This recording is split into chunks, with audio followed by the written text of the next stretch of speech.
Hi, good afternoon, everyone. Hirsch Sar here reporting, Wellington, New Zealand. Today is Thursday, the 18th of February, 2021. This is one concept or idea that I've thought about actually for a very, very long time, if I remember correctly, from when I was a teenager, possibly in my early 20s. But how do we really know what's out there? And what I mean by that is, beyond this planet, beyond the solar system, beyond the galaxy, beyond the realms of the known universe, how do we know, sorry, what is out there or what is beyond that? And unfortunately, I wish I could, but I can't tell you. I mean, I wish I knew. I wish I could tell you right here, right now, but I can't. But I can tell you a really interesting concept that actually puts things into perspective. One that I've thought about, like I said, since I was at least in my 20s, and which I've told other people before, and they've said, wow, that really makes you think. Okay, here it is. Imagine an ant colony deep in the Australian desert. As we know, the Australian desert is vast and expansive, as flat as an ocean. I remember seeing on a documentary.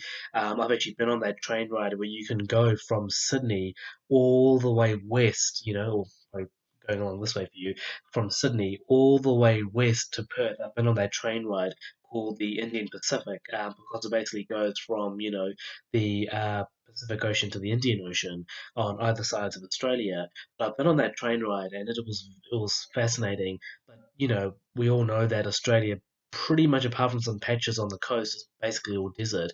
And as they say, as flat as an ocean, you can just drive for days and days and see nothing. I remember someone telling me before.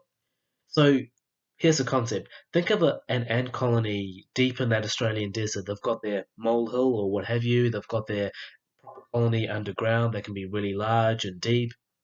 And they come to the surface and they look in all directions and they see just nothing but an arid, bone dry desert. Maybe a bit of scant vegetation and some other animals. And they move very, very far and they explore the region and they eventually come across another ant colony. And then they look throughout and they see really nothing else. And as far as they can go, as far as they can see, as far as they can ever go or explore in their lifetimes, in their basically, their time of being alive and remembering things, all they see is just desert around them that just seems to go on forever. A little bit like the emptiness of space around us that seems to go on forever. They just see that barren, bone dry, as flat as an ocean desert. Nothing else, a bit of scant vegetation, and they conclude, ah, there can't be anything else out there. It's probably just more and more and more desert. But of course, we know that eventually there is a lot more out there. So it makes you think, doesn't it? Maybe that could be where we are in terms of, on Earth, in this place in the solar system, in this place in the galaxy, in this place in the universe. Maybe that could be exactly where we are, and eventually things change, and God knows what else is out there. But just like that ant colony deep in the Australian desert, is that where we are here on this little planet, just an island in space? Is that where we are? Not knowing at all what really else is out there. Well, again, I'll leave you to think of that one. I hope that's food for thought. Thank you.